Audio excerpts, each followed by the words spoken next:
What's up, YouTube? As you can see, I changed my hair. I don't really know how I feel about it yet, but you guys spend all this time watching my videos. I don't want you to have to look at that bowl cut anymore. Taylor Swift is known for basically kind of sort of like a lot of things, but like one thing in particular, at least in my head, and that's her ability to write nice lyrics, right? You know, we look at All Too Well, we look at her other songs, and they just fucking slap because it's like these lyrics are like making you want to cry. So today we're going to be taking a look at some of those lyrics and just breaking them down and seeing what we can learn about not just songwriting, but also the messages that she's trying to convey. As you guys know, I'm doing this series on Taylor Swift's albums, and I only have one album left, but I wanted to make sure that I put as much time and effort into that one video just to make it like a good final installment, you know what I mean? But instead of going a week without uploading, I figured let's just do this, something fun, something a little more chill. Jason, bro, stop milking Taylor Swift for content, man. It's so fucking obvious. Shut up, dude. Okay? God, I can do whatever I want. It's my channel. So yeah, welcome back to Swifties Writers Workshop, where we take a look at some of Taylor Swift's saddest songs and try not to shit our pants from trying too much. Trying to figure out the best way to do this setup.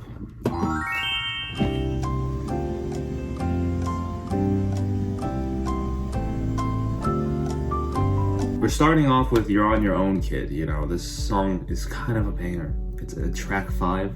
As we know, Taylor Swift loves her track 5 so much. Summer went away, still the yearning stays. What the fuck does yearning mean? A feeling of intense longing for something. I didn't choose this town, I dream of getting out. There's just one who could make me stay all my days. So this just feels like a very sad, like, he doesn't love me back. Which, you know, I invite you guys to actually share some of your heartbreak stories in the comments. Keep it relatively vague, you know, this isn't therapy. But we've all been there. Something about that pre-chorus build-up I really love. From sprinkler splashes to fireplace ashes. I see the great escape. So Long, Daisy May, English actress and writer who won.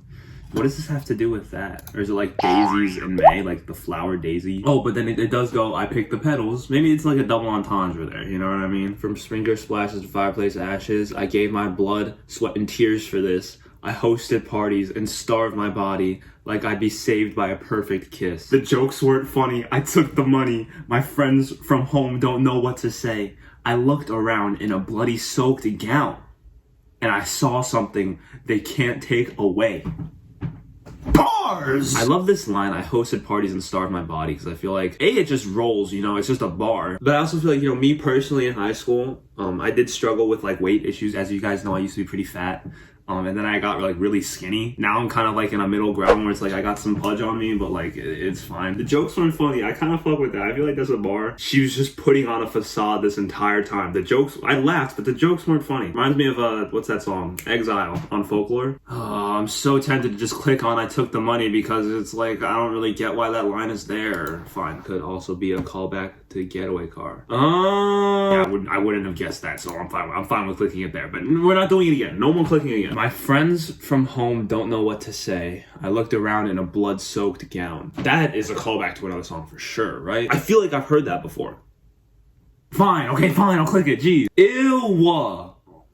What the fuck? Yeah, that's kind of nasty. I'm gonna go with the other one, which is, it might also be connected to Taylor Swift to 2009 VMAs when Kanye West stormed on stage during Taylor's acceptance speech after winning an award, her symbolic prom queen crowning, just as how Taylor was able to get back at Kanye. How did she get back at Kanye though? Because that's the thing. I feel like she didn't really do anything to get back at him, but that's good. That's like the whole point. If she were to like, you know, bash him or say any bad things about him, it just makes her just like him, right? So I like that she has her own little moment, you know, with Reputation or whatever, but it doesn't feel like it's like sending hate, you know what I mean? Because that would just be, that's just not how you do it. That's one of the things I like about Taylor Swift. I feel like she has her head on straight with that type of stuff. Something that I actually noticed literally like while editing this is just how many references You're On Your Own, Kid has to like her other songs. So in that sense, it really just feels like an Avengers Endgame moment. You know what I mean? It's just instead of like Captain America or Iron Man, it's, you know, like her other albums, whatever. Which is cool.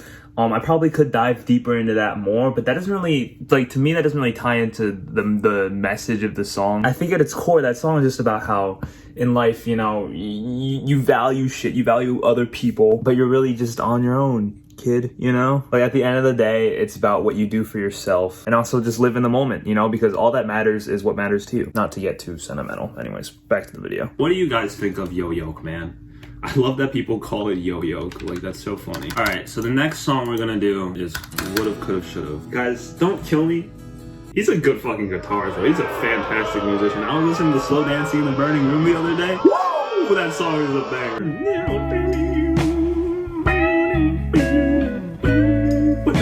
I'm sorry. I didn't say that I like him. I didn't say it. But it's a banger, bro. Slow banger in a burning room. Slow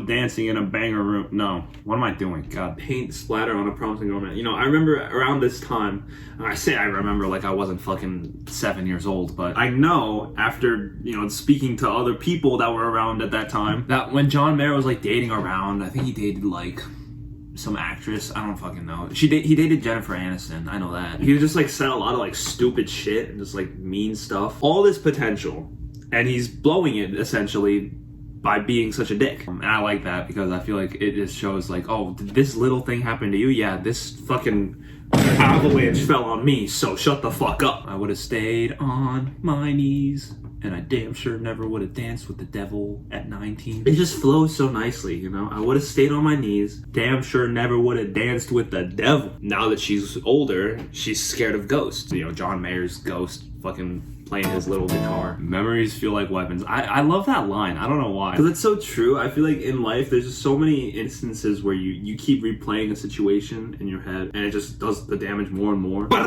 You know, like rejected in high school.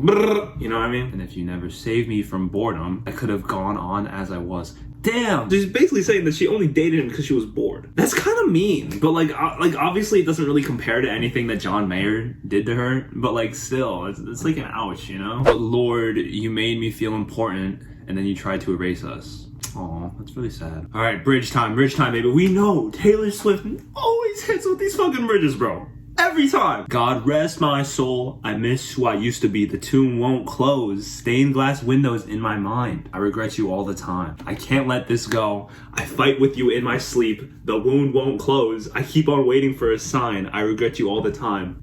Fuck. That is like, you know, she's trying to let go. She's trying to put it to rest, but the tomb won't close. It still lingers in her, you know? Stained glass windows in my mind.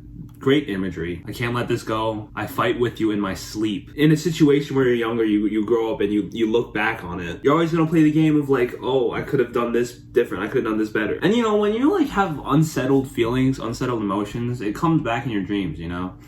Or just like while you're laying in bed at night and you think about, oh, I would say this, I would do this. I'm fighting with you in my sleep. If clarity is in death, then why won't this die? Is clarity is in death a thing? Like a saying that like people say? I've never personally heard it before. But you can kind of say that it means like, you know, it's not until something's over that you really understand and fully see the whole situation for what it was, because you're just not trapped in your own emotions. So if clarity is in death, then why won't this die? Because she sees it now, she understands everything, but she's still hurt, she's still holding on. Years of tearing down our banners, you and I, living for the thrill of hitting you where it hurts. Give me back my girlhood, it was mine first. Taylor's really good at those like one-liner, like, you know, Instagram captions for like girls depending on what mood they're in. Give me back my girlhood, it was mine first. It's just a play on, you know, being young and innocent. You know, obviously everyone knows it's supposed to sound like a baby, you know. So, give me back, this is mine, you took it from me. Yeah, I mean, that's pretty much it. I think this song is just really good because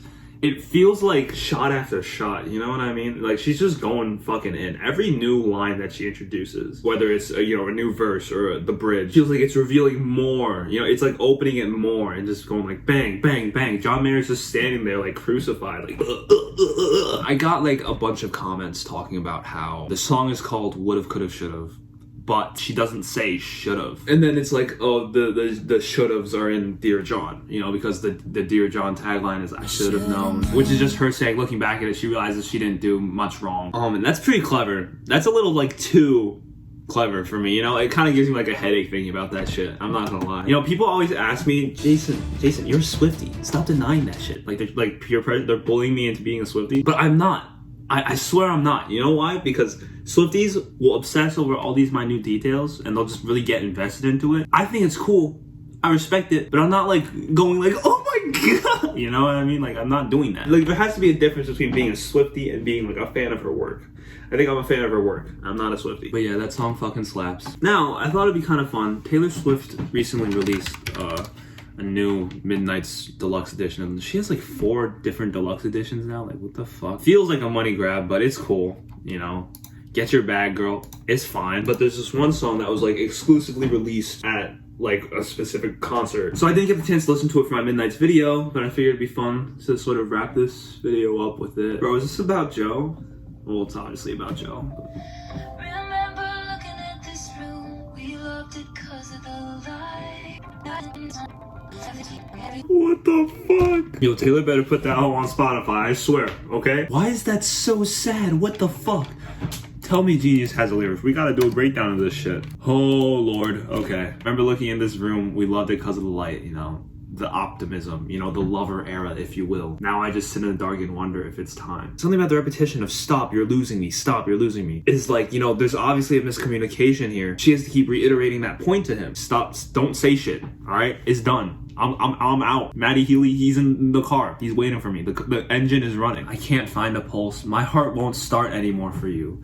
Dude, that is like so sad, bro. Because you could tell she has this sense of like guilt, but it's just how it is. God, bro. What the fuck? Like, why? Why does Taylor do this? She keeps outdoing herself. Topping.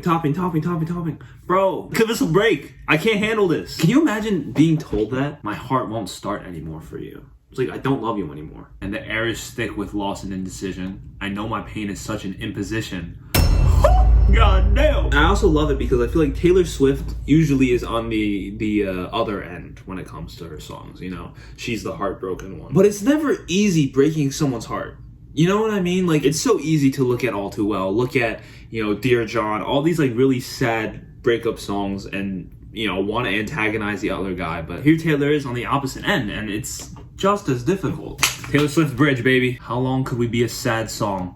Till we were too far gone to bring back to life. I give you all my best me's, my endless empathy, and all I did was bleed as I tried to be the bravest soldier. So she's fighting, you know. He's not seeing shit. He's just an idiot. He's like, bro, you know, John Cena type shit. Fighting in only your army, front lines, don't you ignore me. I like how this is feeling a little more like an argument, you know. She's getting a little bit bitter. And I wouldn't marry me either. The pathological people pleaser. That's a bar. That's a bar, bro. And I wouldn't marry me either. A pathological people pleaser who only wanted you to see her. And I'm fading thinking, do something. Oh no, this part was so sad. Do something, babe. Say something. Bro. Stop. This has to be like Taylor Swift's saddest song ever, bro. She still finds herself in this place where she's wanting him to show her some kind of attention. You know, give her something.